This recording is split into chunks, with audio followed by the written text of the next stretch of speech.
नमस्ते। आज के इस एक्सप्लेनर में हम सत्ता के गलियारों में हो रहे एक बहुत बड़े लेकिन एकदम खामोश बदलाव पर बात करने वाले हैं। एक ऐसा बदलाव जो भारत के ऐतिहासिक नौकरशाही ढांचे और सत्ता के समीकरण को जड़ से बदल रहा है। अब सीधे इस डेटा पर नजर डालते हैं। आजाद भारत में एक अलिखित नियम था, देश चलाना है तो आईएएस बनना होगा। एक समय था जब नीतियां बनाने वाले जॉइंट सेक्रेटरी के 100% पदों पर सिर्फ और सिर्फ आईएएस अफसरों का कब्जा था। लेकिन आज ये आंकड़ा गिरकर सिर्फ 33.8% रह गया है। जरा सोचिए, पूर्ण एकाधिकार से सीधे एक तिहाई पर आना, ये कोई छोटी मोटी बात नहीं है। ये एक बहुत बड़ा प्रशासनिक भूकंप है। तो आखिर इतनी बड़ी गिरावट क्यों हो रही है?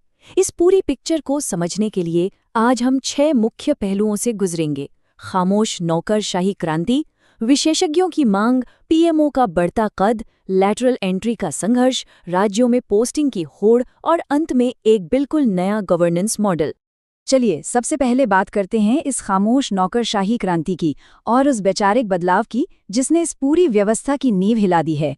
प्रधानमंत्री मोदी का 2021 का ये बयान देखिए। उन्होंने संसद में पूछा था कि क्या बाबू ही सब कुछ चलाएंगे, चाहे वो खाद का कारखाना हो या हवाई जहाज। ये सिर्फ एक बयान नहीं था, बल्कि एक बहुत स्पष्ट राजनीतिक सोच थी। ये इस बात पर एक सीधा सवाल था कि क्या सच में एक ही कैडर के अधिकारी हर तरह के तकनीकी और गैर तकनीकी संस्थानों का सफल नेतृत्व कर सकते हैं। और यहीं से जन्म होता है हमारी दूसरी कड़ी का, विशेषज्ञों की मांग। जैसे जैसे हमारी अर्थव्यवस्था ग्लोबल हो रही है, जरूरतें भी तेजी से बदल रही हैं। अब यहाँ एक बहुत ही दिलचस्प और पुरानी डिबेट सामने आती है, जेनरलिस्ट बनाम स्पेशलिस्ट। हमारी पारंपरिक आईएएस व्यवस्था जनरलिस्ट यानी सामान्यज्ञ मॉडल पर बनी है, जिनका मुख्य काम है सबको साथ लेकर चलना।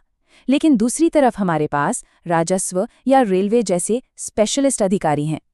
आज के इस बेहद जटिल और तकनीकी दौर में सिर्फ अच्छा प्रशासन ही काफी नहीं है, गहरी तकनीकी समझ होना भी उतना ही जरूरी हो गया है। इसका सबसे बेहतरीन उदाहरण है इसरो।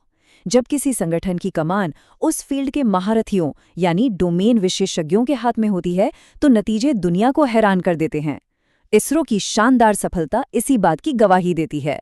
इसीलिए अब वित्त, इंफ्रास्ट्रक्चर या रेलवे जैसे अहम मंत्रालयों में ये महसूस किया जा रहा है कि वहां भी ऐसे ही तकनीकी दिग्गजों की जरूरत है। इसी सोच के साथ सरकार ने मिशन कर्मयोगी शुरू किया है। इसका विजन बड़ा है, अगले 15 सालों में आज के सिविल सर्वेंट्स को डोमेन विशेषज्ञ बनाना। लेकिन एक पेंच है, ये तो भविष्य का प्लान है। आज की तारीख में जो जॉइंट सेक्रेटरी और डायरेक्टर स्तर पर विशेषज्ञता की भारी कमी है, उसका क्या?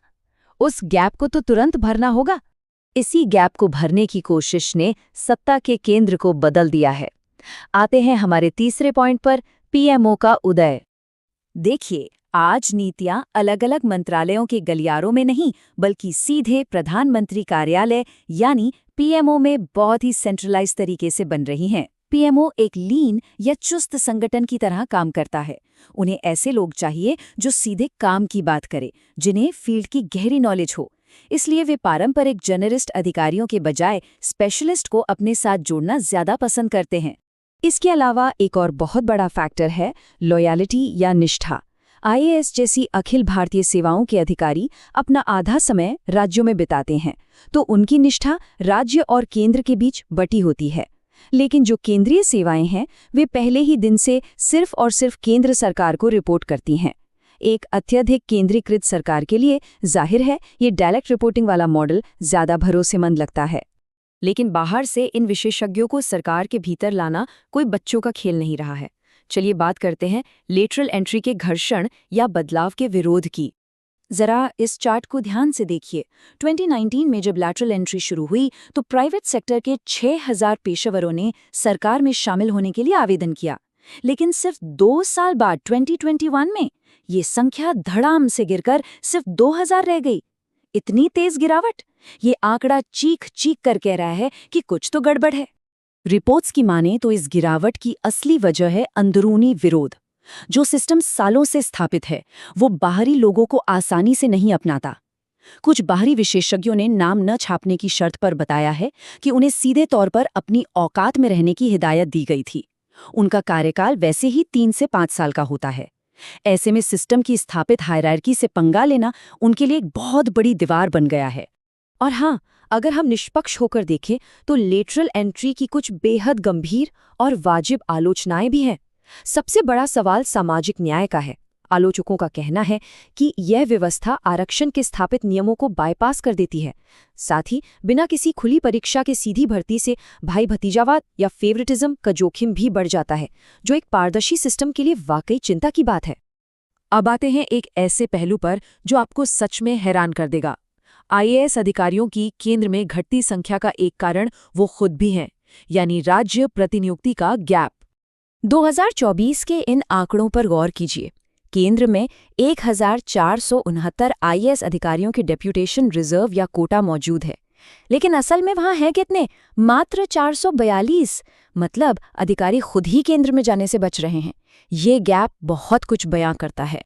आखिर ऐसा क्यों? बात बहुत सीधी सी है, पावर।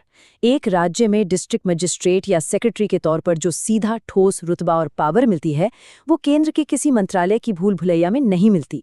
खासकर आज के समय में, जब केंद्र की सारी असल शक्तियां पीएमओ के भीतर सिमट गई हैं। इसलिए अधिकारी राज्य में ही रहकर सत्ता का आनंद लेना ज्यादा पसंद करते हैं। तो इन सारे बिखरे हुए टुकड़ों को एक साथ जोड़ें तो तस्वीर क्या बनती है? हमारा छठा और आखिरी पॉइंट, एक नया गवर्नेंस मॉडल। हम साफ तौर पर एक ऐतिहासिक बदलाव देख रहे हैं। पहला कदम एकल सेवा यानी आईएएस के एक अधिकार को धीरे धीरे कम करना। दूसरा, विविध केंद्रीय सेवाओं का रुतबा बढ़ाना। और तीसरा, ग्लोबल इकोनॉमी की तेज रफ्तार से कदम मिलाने के लिए डोमेन विशेषज्ञों के लिए दरवाजे खोलना। यह एक पूरी तरह से नया मल्टी डिसिप्लिनरी नौकरशाही ढांचा है। इस पूरे एक्सप्लेनर को ख़त्म करते हुए एक बहुत ही अहम सवाल हमारे सामने खड़ा होता है।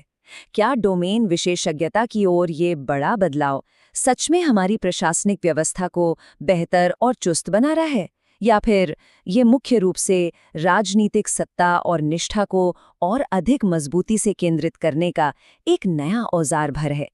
इस खामोश क्रांति की असली विरासत क्या होगी, ये तो आने वाला वक्त ही बताएगा। सोचने वाली बात है ना?